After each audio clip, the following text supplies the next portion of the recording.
yàlla na ko yàlla yërëm ku aj ku ne da ngay bañ ku teen.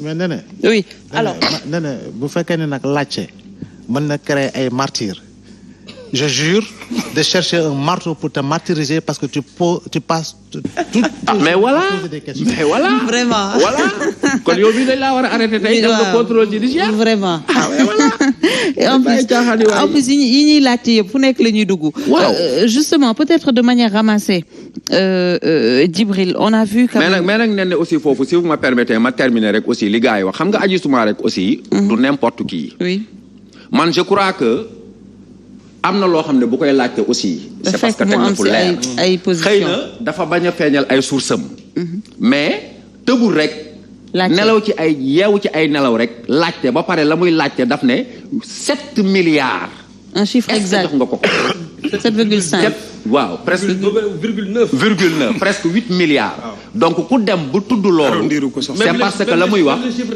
même le chiffre n'est pas rond am na foo xam ne tamit Serigne Saliou wax na ko ñoom aujourd'hui en France xam nañ problème économique yi ñuy am ils sont très endettés dañu am problème mu xaalis te ñoom heure bu ñu amee problème mu xaalis fan la ñuy nampee ji fan la ñuy naanee ji deret fan la ñu koy jëlee mooy Afrique.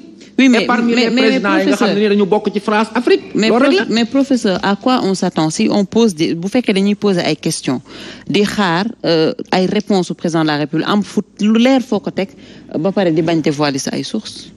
waaw bon xam nga aussi lan la ñu s'attend xam nga aussi bu fekkee dañoo nekk ci réew moo xam ne nii am na loo xam ne nii soo ko waxee même bu dee dëgg ñu jàpp la duma la mais peut-être qu'il n'a pas le courage d'un Bougane Gueye Dany parce que Bougane Gueye Dany dafa taxaw ne lii compte baa ngi nii diw ak diw la xëy na aussi source boobu daf ko promettre woon ne ko du ma ko waxee parce que bu ñu waxee source boobu mun nañ ko dañ def Pape Alé Niang jàpp ko tey tëj ko dugal ko kaso te kaso nag neexul de. xam nga ci dara alors oui rapidement ñu dem ci beneen sujet bu mu dugg nii ça nous permet ñu dugg ci deuxième sujet Bougane bi. laaj bi dafa ànd ak piège. parce que ci biir laaj bi dafa am benn montant bien défini. oui bu mu teg. ban piège la àndal. bu à partir de montant bi rek. da ngay xool foofu am na lu ci bëgg a wax léegi ñu ngi wax naan Marie Le Pen bi muy ñëw jet privé la jël sëñ Saliou. moom la jël. waay Marie Le Pen du toogul du chômer. mais yow Marie Le Pen dafay liggéey ci avant damay ñëw xamoo ci dara. mais grand. non je suis désolé dafay liggéey ci ay cabinet juridique yoo xam ne est-ce que ñaata homme d'état bàyyi ñu wax sëñ Saliou bàyyi ñu wax respecté leen nit yi tuuti quoi contredire ma la bàyyi ko mu terminer logique am. non mais les dettes même de Rassemblement national la dernière élection bi xam nga fan la lebee xaalis. Suède la lebee xaalis. Suède ñoo ko lebal xaalis. un débat c'est pas comme ça aussi. parce que non sëñ Saliou. non dama ne. sëñ Saliou combien bàyyi di wax naan ay day liggéey. qu'est-ce que mën nga ma wax liggéey ñaata homme d'état ñoo fi nekk hormis leurs activités politiques ñu am ay activités yoo xam ne si professionnel la.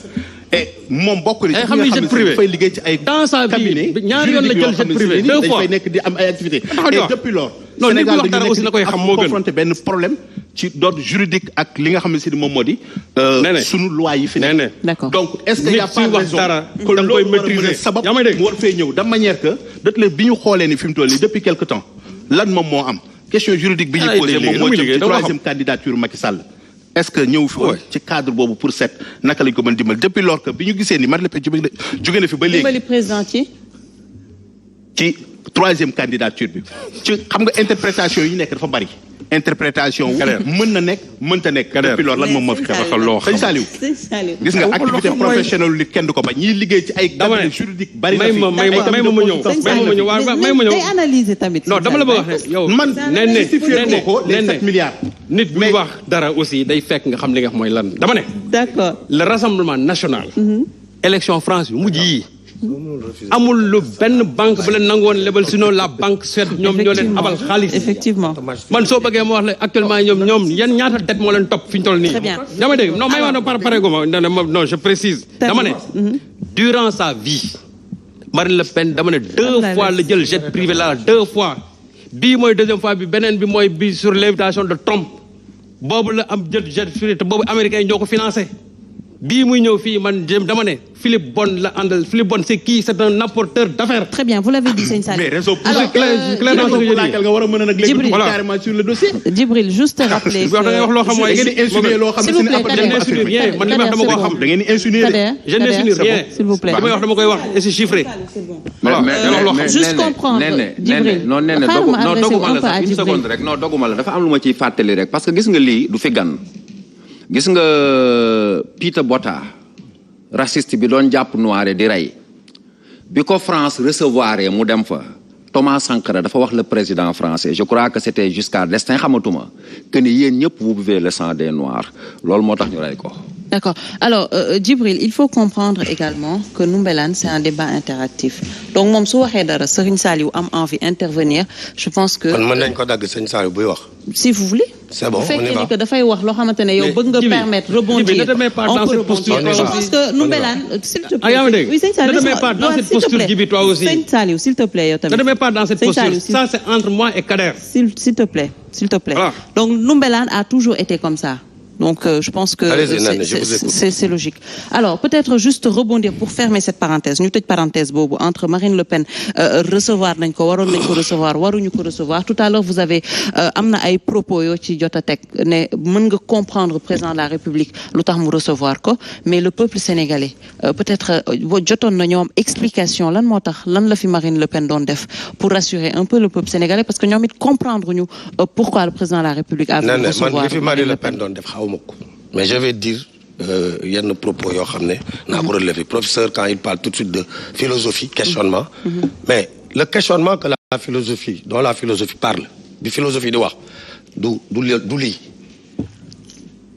parce que questionnement façon bu nekk am na forme bu nekk am na philosophie questionnement bi muy wax mooy quête du savoir quête de la vérité du savoir attends ma ñëw excuse-moi prof quête du savoir questionnement boo xam ne la dafay am intérêt même pour la cité questionnement boobu la mais xëy suba yow yaa tontuwaat sa bopp ne toutefois il faut noter quand même que Hadjibou Soumaré questionnement bi mu def am na lu ko wund parce que dafa dem ba tudd montant moo tax ma wax leen dès le départ sénégalais ñoo ñuy seetaan nañu bàyyi di leen manipuler. On peut être contre le président Macky Sall, mais quand même... Mais dans quel sens les manipuler? Il faut pas me couper. Parce que non, mais dañ lay relance aussi. Ouais, mais ma wax ba doog ma relance. Mais da nga wax lu am solo da nga ne dañ leen di manipuler les Sénégalais. Dans quel sens dañ leen di manipuler? Parce que soo ma defee nii da nga may dagg. Dama wax ne le président Macky Sall mën nga ko contre, mais sama copain bu taxawee di wax ne Hadjibou Soumaré n'est pas n'importe qui. Parce que dans ce pays, vous pensez que les gens, parce que vous êtes des hommes politiques, vous avez le cutus de faire du n'importe quoi. Un homme politique n'est pas au-dessus des Sénégalais. C'est pas possible. Parce qu'on a vu le cas Ousmane Sonko Adji Sarr. Mais xam nga nit ki nga xam ne bañam day nàcc donc bu ki nga xam dafa nekk même ci état d'esprit suicidaire tey day taxaw di saaga di def lépp pour ñu tëj ko. Parce que bëggul dem jàkkaarloog Adji Sarr da nga koy bàyyi mu jàkkaarloog Adji Sarr ki koy dóor du ñun am na lu ko doy mais pour autant.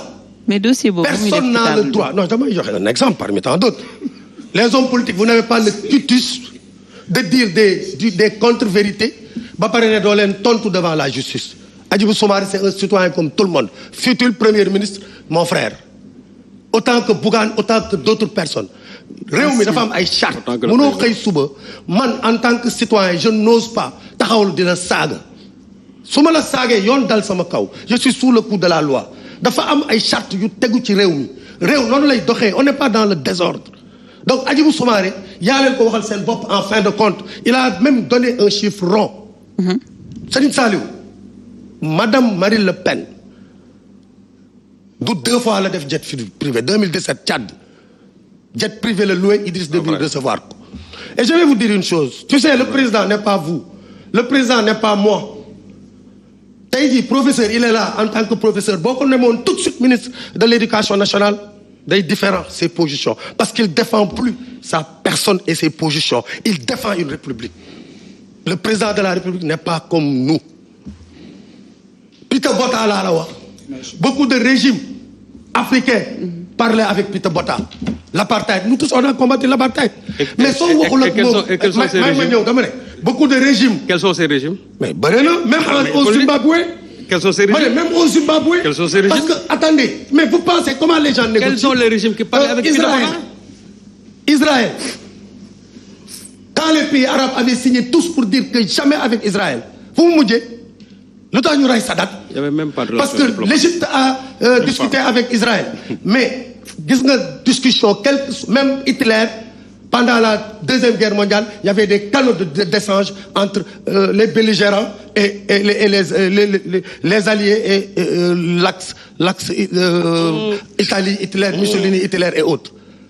Donc, oui. Le président Macky Sall, parce qu'il a reçu Marine Le Pen, il a trahi le peuple sénégalais. Ça, c'est de la facilité. Il faut éviter de dire ces choses-là. Et en le disant même, en réalité, Sénégalais ñu ngi leen di xool dinañu xam ne gëmu leen ko parce que. ah non loolu ça n'engage que gëmu leen ko non loolu ça n'engage que toi. non loolu je suis mais je vous le reconnais non loolu ça je suis désolé. man nga am say position mais ñun li ñuy yëg li ñuy wax soo ko bëggee wax c'est toi qui es en train de verser dans la facilité. yow xamal li ngay wax rek mais bul xam li ngay yëg. non dagguma la dama lay relancer. parce que aussi am na benn avis débat boo xam ne nii munoo koo wax. yow mën nga wax li nga gëm mais que ni man li ma wax. wala keneen li mu wax gëmu ko. kon yow mënoo taxaw ne Macky Sall il a trahi le peuple sénégalais parce qu'il a reçu Jean-Marie Le Pen. waaw mais lu tax nga ne su ma ko waxee gëmu ko léegi su ma ko waxee gëmu ko yow xam nga man li ma gëm. dama ne xamoo li ma gëm. sëñ bi dama ne yow waroo ko wax parce que tu n'es pas le peuple sénégalais. waaw mais yow li nga wax yow tu es le peuple sénégalais. donc yow da nga war a am un peu de recul. par rapport à non je ne suis pas le peuple sénégalais. c'est pour ça que j'ai dit que du ma wax ne Macky Sall a trahi le peuple. soo paree rek tu deviens subjectif. non dama ne non tu deviens très superficiel. très bien alors s'il vous plaît non du am benn njëriñ. d'accord. du am benn njëriñ parce que déjà li muy wax ci questionnement bi pour vous dire que moom il ne comprend même pas le questionnement philosophique li muy wax gis nga questionnement philosophique questionnement philosophique benn question rek la mooy ñu voulons connaître la vérité pour la cité Hadjibou Soumaré li mu def il a posé des questions. Mais je termine. Est-ce que li mu wax am na wala amul man leer mais il a posé des questions pour connaître la vérité. C'est point. J'ai la parole quand même. waaw mais soo ko bëggee continuer non soo ko bëggee continuer doo ñu attaqué. non mais attendez. non doo ñu attaqué. professeur attendez je ne vous attaque pas. s'il vous plaît professeur. Je parle par rapport à vos propos. waaw dama ne vous avez dit que Macky Sall a trahi le peuple sénégalais. mais Djibril est-ce que les Sénégalais aujourd'hui ont le droit quand même taxaw demander ne que ça soit professeur wala que ça soit Sëñ Sall wala kii ku mu mënti doon est-ce que am nañ droit tey taxaw ne bëggoon nañ xam Marine Le Pen lan la fi doon def si. mais Marine Le Pen président Macky Sall gis nga Donald Trump il discutait avec la Corée du Nord le régime le plus banni dans le monde dama wax ne soxna si ñun état la ñu yor président Macky Sall c'est pas une personne c'est une institution. Très bien. Ok. D'accord. Jean-Marie Le Pen. mais kon ko nëbb. Marie Le Pen. attendez nëbb. yow lan la nëbb. si par contre. bi muy ñëw fii dañ ko nëbb. Serigne Saliou may ma woy sëñ bi. mais dañ ko nëbb. yow tam rus naa la trop nag. d'accord mais bëgguma ma yow benn problème la. non du ñu am problème. on n'aura jamais de problème. dama wax ne su ma ñëwee sooy wax sa duma la dagg. alors may ma rek ma wax grand s'il te plaît dama la ko ñaan. d'accord daanelal foofu rapidement Djibril ñu dugg ci beneen sujet bi allez-y. quand tu parles ñu haché sa wax après ñu ne la daanelal mais ça pose problème. dafay métti dama wax ne il faut que les gens nous laissent quand même man ñu may ma exprimer wu ça c'est important mais soo waxee prof dagg nga wax Sëñ Saliou dagg keneen dagg mais en fin de compte. d'accord dañuy àgg sa wax non ni ngay waxee rek moo tax. non mais laissez-moi mais j'ai le droit de m'exprimer ainsi. Djibril allez-y s'il vous plaît. demal. dama wax ne yow la ñuy déglu. Marie Le Pen bi mu ñëwee Sénégal. Macky Sall daf koy recevoir y a pas de problème du ay trahison du dara quelles que soient ses positions sur le plan politique su dee dafa raciste tout ça nous sommes d'accord man du ma recevoir Marie Le Pen mais le président Macky Sall daf ko war a recevoir. D'accord. maintenant recevoir na ko. lan état en général bu lay recevoir dans ces conditions lan lay wane mooy du la wane ci télé du doon audience bu officielle day nekk loo xam ne ci pantere la lay recevoir. loolu laa bëgg expliquer en réalité c'est pour marquer quand même que kii nekkul ku ñuy jox ay honneur mais dañ ko recevoir loolu benn la ñaar su doon da koy nëbb Marie Le Pen ñëw na Sénégal président ba ñu xam ne président Macky Sall recevoir na ko ba mu def émission ak votre collègue Mamadou Ibra Kane. Moi j'ai écouté l'émission. C'est comme vous direz que Mamadou Ibra Kane waru ko recevoir wax ak moom mais pourquoi pas? C'est ça un intellectuel. Très bien. Il faut pas qu'on essaye de nous man mënuma sax comprendre ay intellectuel di waxee noonu. Parce que adduna moo doxewul noonu nit ku am xam-xam du waxee noonu. Très bien. nit ku jàng philosophie du waxee noonu. loolu laa jàpp. Maintenant non c'est la vérité. D'accord. Maintenant pour les 7 milliards. non ta vérité. Oui. Mais ce que vous avez dit tout à l'heure aussi, c'est ta vérité. Pour les 7 milliards. Pour les 7 milliards. Moi je pense que. De Taïwan. D'abord j'ai précisé à Serigne Saliou que Marie Le Pen dem na fi Tchad dafa loué jet privé alors que yaa ngi wax ne. deux fois la ko loué fu muy dem dafay loué jet privé. Allez-y continue. Elle se déplace en jet privé. Sur les 7 milliards. Sur les 7 milliards. Oui sur les 7 milliards donc je dis Hadjibou Soumaré kilifa bu toll ni moom warul wax ci légèreté xam nga lan moo leen wax ne wax jooju jar na li ñuy def nii mais wax jooju moo indi tey yow soxna si nga ne 7 milliards yi ñuy commencé sax di insinuer que jox na ko 7 milliards. Il y a autour de ce plateau certains ont dit jox na ko 7 milliards parce que justement Hadjibou Soumaré a créé cette suspicion autour donc loolu mais personne n'a dit ça. Maintenant comme dafa tudd loolu il faut que ñu woo ko kenn téyewu ko kenn jàpp ko dañ koy woo pour ne ko ndax 7 milliards da nga am ay preuves que Macky Sall dafa jox ki 7 milliards. mu ne amul xam moom déjà dafa sax moom dafa dellu gannaaw. donc je pense que débat boobu. mën nañu ko alors je suis tellement d'accord avec vous sur ça. dafa dellu gannaaw donc débat boobu. que ça pose un autre problème. mais dafa nekkul sax lu officiel même ci front national sax dafa nekkul foofu lu officiel. li ma gëm mooy. waaw Kader dafa loué ay services amatul rassemblement national. mais li wër moom mooy amul. mais ce qui est sûr mooy du lu officiel pour li ñu mën a jàpp man moom mooy dafa ñëw. mon frère pour ma dagg Kader merci. si Macky a besoin des services de Marie Le Pen loolu ñoom ñaar la engagé. jusqu'à ce que nag ñun ñu xam est-ce que ces personnes ou ça concerne directement la République wala leneen mais. ku am ay services di ko loué di ko jaay dafa am lu mu wax lu am solo qui rejoint un peu suñu deuxième sujet mooy gis nañ ne que Hadjibou Soumaré a posé des questions le ministre a posé des questions mu jur li mu jur au même moment. Ce qui est drôle, c'est que kii di Bougane Gueye Dany dafa joxe ay affirmations par rapport à 98 milliards mu ñëwaat def yeneen affirmation et pourtant ba tey kenn laaju ko fan la teg affirmation yooyu naka ngay jàngatee loolu. mais soxna si je vais vous dire une chose Hadjibou Soumaré dafa wax loo xam ne dama la wax ne mën na sax indi. crise diplomatique entre le Sénégal et la France. li mu wax. mën na ko indi. c'est-à-dire il faut ñu jël. La mesure de ces déclarations, c'est extrêmement grave. Imagine, tout de suite et maintenant, ñu ne France jox na Khalifa Sall Ousmane Sonko 50 milliards pour jàppale leen. Qu'est-ce que ça va faire ou Guinée-Bissau def na ko. Même un président. buy recevoir un opposant day am de mais da ciy waxtaan ak keneen ki. c'est-à-dire Macky Sall président Macky Sall du diplomatie nanguwul sax mu recevoir Marie Le Pen te waxu ci ak. son homologue français. Sarkozy n'était pas au courant de ça. Il y a pas yaa ngi wax naan Sarkozy. Macron n'était même pas au courant de ça. dafa yàqamti quoi. léegi ci affirmation. donc je dis donc dafay créer donc dafa nekk ay risques diplomatiques et ça c'est pas bon. Le Sénégal n'a pas besoin de ça. D'accord. Ensuite, c'est le président qui est au premier chef qui a été cité. Maintenant, Bougane, ce qu'il a dit, vous savez, Bougane, c'est un homme politique. Ousmane Sonko, on l'a entendu dire ici 94 milliards. xam nañu fu mu mujjee. ñu convoqué lépp ay kàcc la woon. Bougane. waay soit plus respectueux waay lépp ay kàcc la woon. soit plus respectueux waay. non dama ne. ah oui soit plus respectueux waay. soit plus respectueux waay tamit. soit plus respectueux waay. s'il vous plaît. yow yaa ngi fi wax ay waxu saaga ba pare da yaa ngi fi toog fi di saaga nit ñi. waaye mais qu'il mesure. il termine on plus respectueux waay moo gën. Ousmane Sonko nga mel kon tey di nga non non non dinaa ko soo ko waxoon ci Khalifa Sall wala nga wax ko ci keneen aussi j'aurais la même réaction. effectivement voilà moo gën.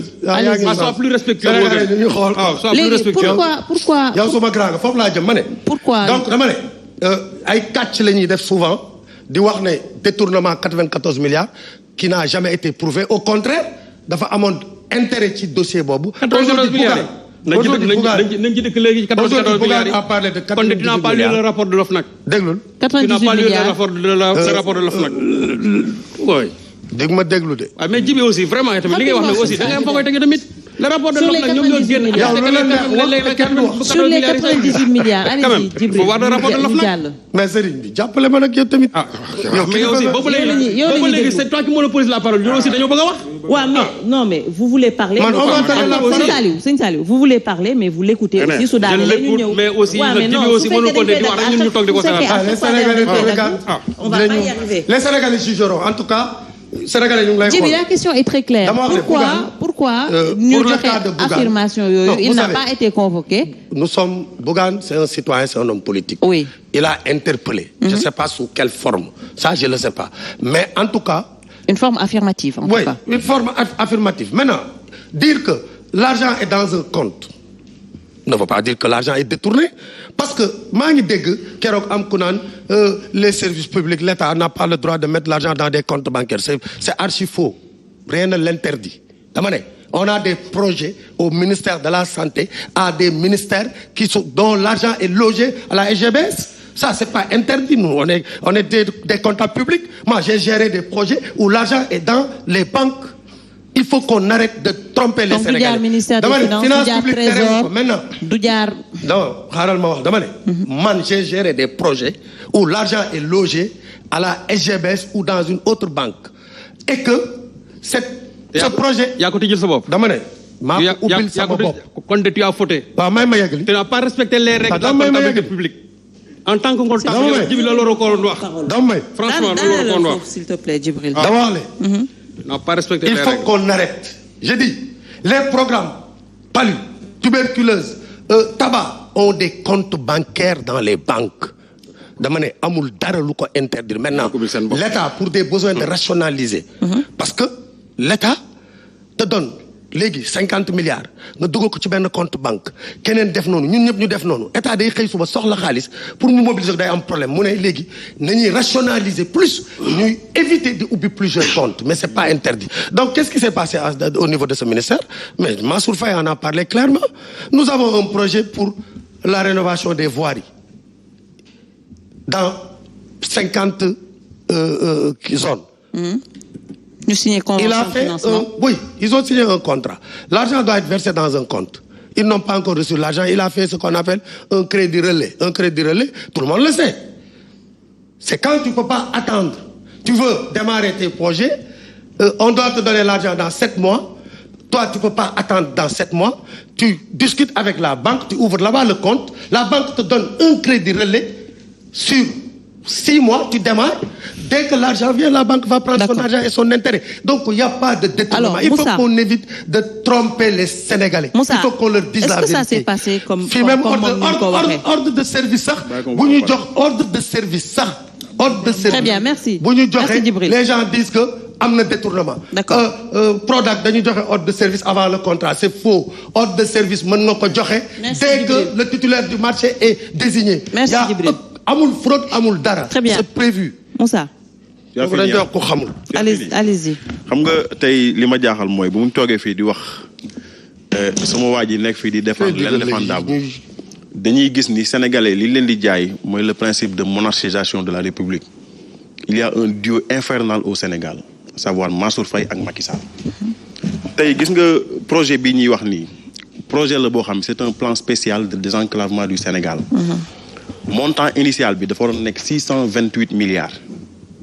Retenez bien, 628 milliards. C'est un projet de 450 milliards. C'est pas 800. Non, laissez-le terminer. Laisse-moi maintenant, je ferai comme tout le monde. Non, vous n'allez pas. Non, je ne le permettrai pas. Ah non, on ne peut pas. Donc ne leur permettez pas de Non, sachez Djibril. Non, vous avez le droit. Vous avez le droit. Non, Djibril, s'il vous plaît, écoutez. Vous avez le droit. Écoutez-moi. Ils ont le droit de me relancer. Non. Damanela, ils ont le droit. So nous relance. Oui, moi, c'est ce que j'ai fait. Voilà, mais interrompre un débat parce que voilà, je ne vais pas le permettre sur le plateau. 450 milliards. Allez-y, Moussa. Comme nous, nous sommes de purs produits des mouvements associatifs. Dañu yar ci discipline de réunion. Nit buy wax dañ koy respecter, jox ko considération. Sa patron sa duñu morom. Benen bi moy Albert Camus dafa am lu mu doon wax mu ne mal nommer les choses c'est ajouter au malheur du monde. Li xew ni du dara ludul ak tiatch ak détournement. Dans quel sens? 628 milliards là. Wallahi wax je répète. ci 628 milliards yi dañoo dem ba benn moment ñi xaar ba sonn gisuñu xaalis parce que comme travaux publics yi nga xam ñoo gën a mag état du Sénégal su bëggee def surfacturation su bëggee def détournement su bëggee def népotisme foofu la koy jaaree ñu ne nañ dem leb benn société bu tudd MUFG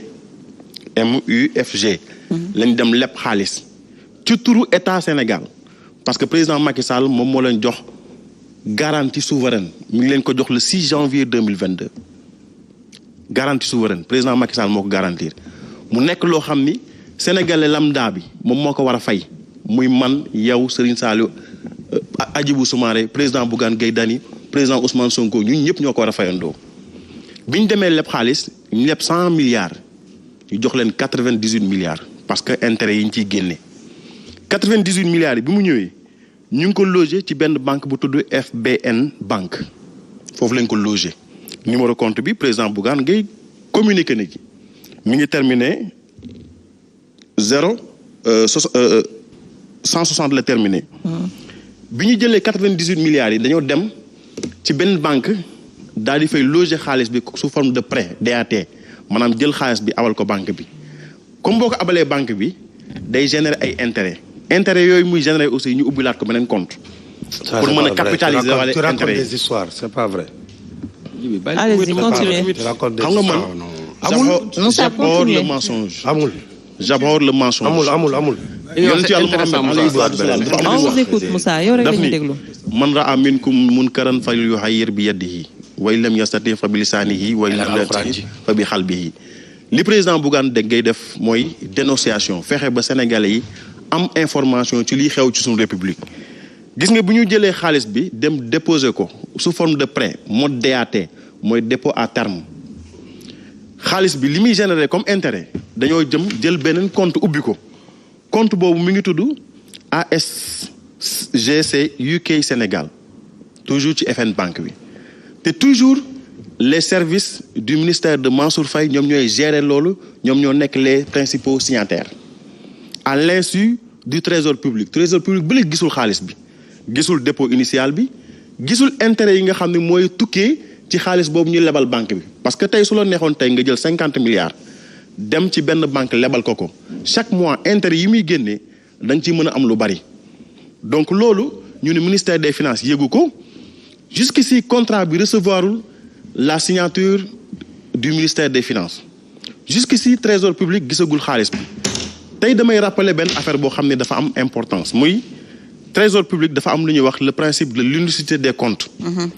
mënoo ñëw xaalis boo xam ne c'est de l'argent public deniers publics nga dem ubbi un compte privé ñi da nga ko fay loger loolu teguwul ci njub teguwul ci cohérence teguwul ci logique ku koy wax yow la concerné beneen bi mooy. xamoo finance publique moo tax.